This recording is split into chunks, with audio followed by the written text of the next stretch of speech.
What a weekend. What a vibe. Life is good. Up 2-0. Let's get it going, baby. It's a beautiful Monday morning. It feels good to be alive. Right now, at this specific point in time, it's good to be Canadian, baby. It's good to be a Jays fan. It's good to live life. It's good to lay the smack down on the Yankees. I hope it continues to do one more win, but we need one more.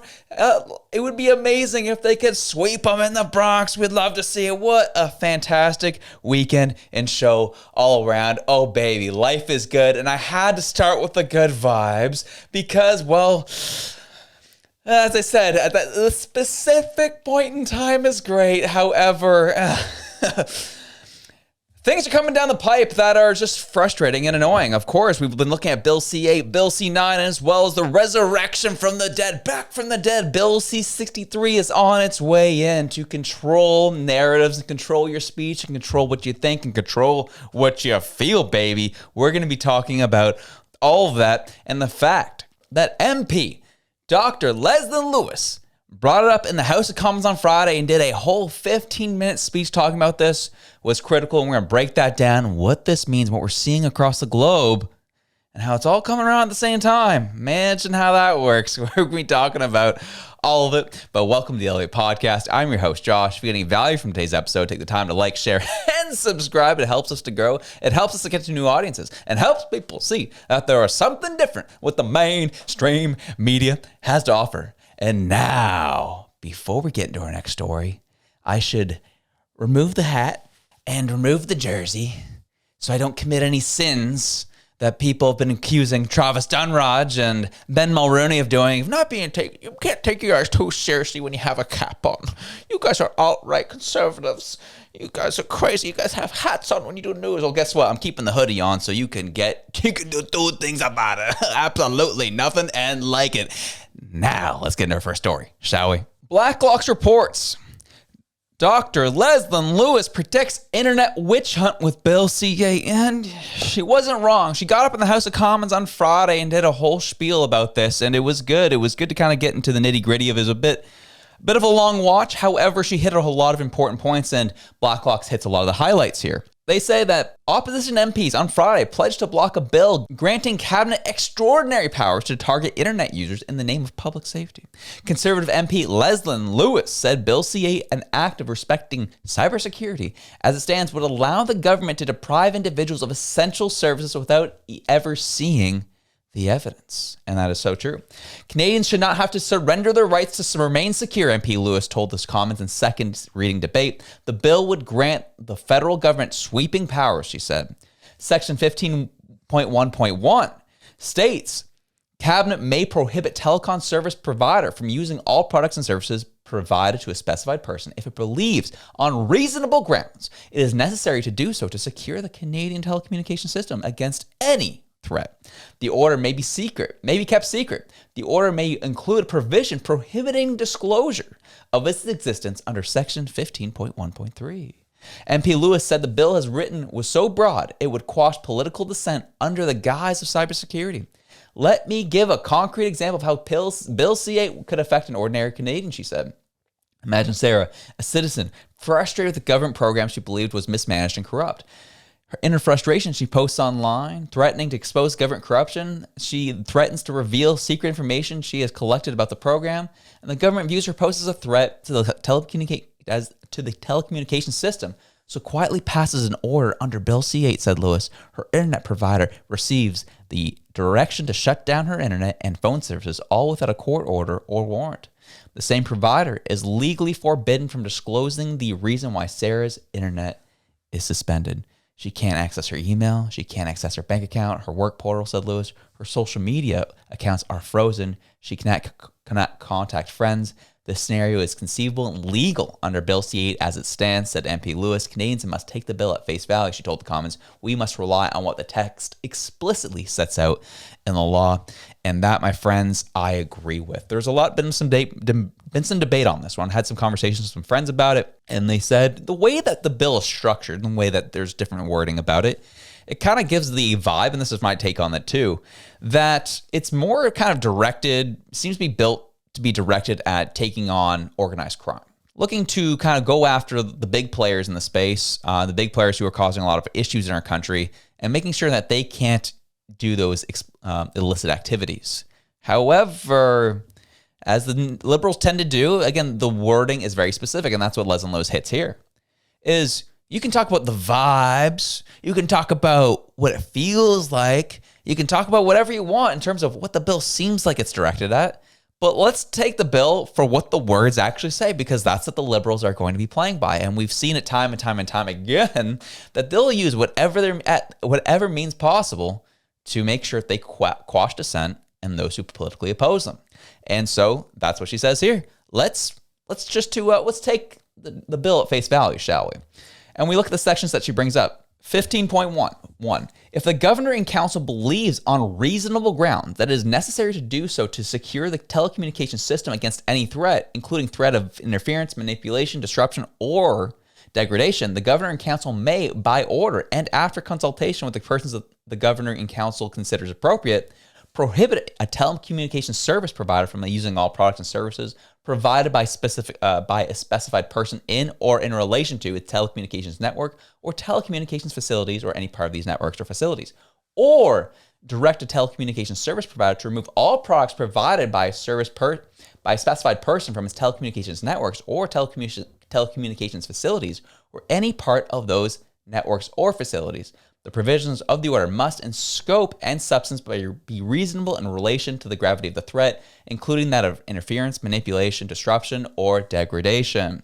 So you're reading it there for yourself, right? If the governor and council deems it fit that the threat is big enough that they can just take away internet services.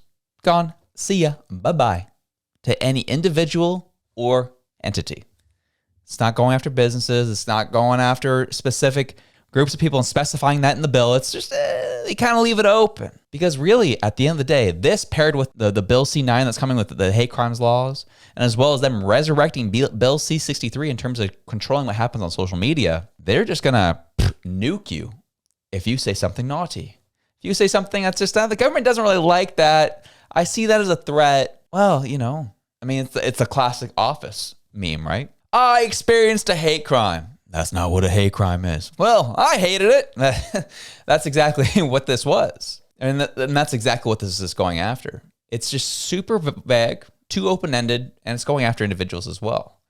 That overnight, a telecommunications, Bell, Rogers, Eastlink, or whatever makes sense, SaskTel in your area, can just nuke your service overnight because the government said so, because you said something naughty. This is debanking on steroids. Because not only can you not access the internet, it means you can't access your power bill, accessing your water bill, accessing your insurance, accessing your phone bill. Oh, but Josh, you can, there's options. You can just call them. Oh, yeah? Telecommunications service provider. They could go after your phone service as well. You can essentially get isolated out of society if you say something the government simply doesn't like. That's what Bill C-8 is. It's an ugly one. As I said, it's the vibes are that it's going after organized crime, but we know exactly how it's going to be used if they're going to use the specific wording. And that's what Leslie Lewis is bringing up. Because as I said, the vibes of the bill make it look like that they're going after stuff like this, where we saw this over in the Philippines, how China waged an info war against U.S. interests in the Philippines. The firm Infinite US Marketing Solutions waged a cyber campaign paid for by China to weaken support for Philippine government policy and to sow discord over Manila's security alliance with the United States, according to a review of the documents and the fake Facebook accounts, as well as interviews with 2 former company employees and 2 Philippine officials. The Chinese-owned company also used the fake profiles to amplify the anti-American content created by Filipino writers, including some who had received money from Beijing, writers found. Infinite US and its owner, Paul Lee, did not respond to questions. The company has previously denied any involvement with illicit digital activity. Again, stories like this are kind of what Bill C-8 is, the vibe is supposed to be going after. It's like, okay, if this stuff is happening in our country, then yeah, nuke it, get it out. And when you have a bad acting government trying to meddle its way into your society, meddle to your politics, this, that, the other, and influence your people, yeah, nuke it. Get out of here. eliminate any telecommunications service that they have. Let's get that out of here. Let's get it, that should be done. If it's happening here, then let's get rid of it. That's what it should be doing. That's kind of the idea, I would imagine. However, even with the laws that we currently have on the table, well, we can't even so much as do anything about China, apparently, because the RCMP closed their investigation into alleged Chinese police stations in the Montreal area just last week. The RCMP has closed its investigation to alleged clandestine Chinese police stations in the Montreal area and is not recommending charges. The federal police says it will, however, continue its efforts to combat foreign interference, harassment, or threats of harm targeting the Chinese diaspora. The closure comes as the RCMP faces a $4.9 million defamation lawsuit from the groups named in the probe. In an email, Corporal Ulrich Goss declined to comment in detail, noting the ongoing legal proceedings. The legal action was filed in March 2024 by Chinese Family Services of Greater Montreal, the Centre Sino-Québec de la Rive Sud, and their executive director, CC Lee. It's funny how these groups, right, when China wants to get involved in our politics and mess with us, they're really good at hiding behind our human rights laws. This is disgusting. You are defaming us. This is a hate crime. If those hate crime laws existed, that's exactly what they'd be citing about this. This is how these bad actors play. They hide behind our laws and we let them do it. And they continue doing illegal things. And the fact that they just decide to close the investigation. And they're not saying why they're closing it. They're kind of staying quiet about what they actually found. We're just going to, bye-bye, see ya. In light of getting sued for $4.9 million. What's going on here? Why? Botched investigation? Maybe. Maybe the proof is there, but they need more time. And the defamation on lawsuit may stick. Who knows? Who knows? All we know is that they just closed shop on this one. China has complete and overwhelming control over what we do here in Canada. Because look at what this group is citing as part of their defamation lawsuit. Leadership for both groups has vehemently denied any wrongdoing and filed a $4.9 million defamation lawsuit against the National Police Force in 2024. In April, National Post reported that the RCMP had obtained a third positive lawsuit as it aimed to complete its investigation by the end of the year. These allegations only serve to stigmatize, reinforce stereotypes, prejudices against a historically marginalized group. Okay. This is what they hide behind, guys, and you give them and you let them do it. The SFCGM leadership said in a January statement detailing the impacts of the investigation on the organization. It's just so hard. It's so hard. It's so hard for Xi Jinping to operate in Canada when you're investigating us. It's hard. We're stigmatized. We're a historically marginalized group. Are you? Are you? Even the far left thinks you are privileged. What are you talking about? They said the Asians are the new white people, they say these days. So, are you? Are you a marginalized group? Again, hiding behind the identity politics. Because our Liberal Party has given an environment to allow that to fester. And these groups working under the CCP influence are going to use whatever tool they have in their toolkit to make sure that they don't get caught and they can continue intimidating and interrogating Canadian citizens who come over from China. That's how it's going. Again, as I said, you would think Bill C-8 would target stuff like this. No, they don't care about it. They do not care about it. And we know that Senator Wen-Pao Wu, the sketchy connections he's had with the CCP and the United Front, you'd think it would, Bill C-8 would go after guys like him. And even the laws that we currently have are still not going after these people whatsoever. They're just closing up shop. Nothing to see here. Even though, as reported by the Bureau, Senator Wen-Pao Wu and his pivotal role in welcoming Chinese state-linked entities into Canadian institutions, an effort that resonates in a secretly recorded 2020 meeting obtained by the Bureau in which Wu assured United Front figures, again, the United Front connected to the CCP, working as an arm of the CCP here in Canada, he would assure the United Front figures he would help shield them from critical scrutiny. And this is his voice saying just that. Saying that there's, these litmus tests that they're using here in Canada to try and crack down on the Chinese here. They're not right. It's not right. But don't worry, I got you. And that's what he had to say in the last minute 16 here.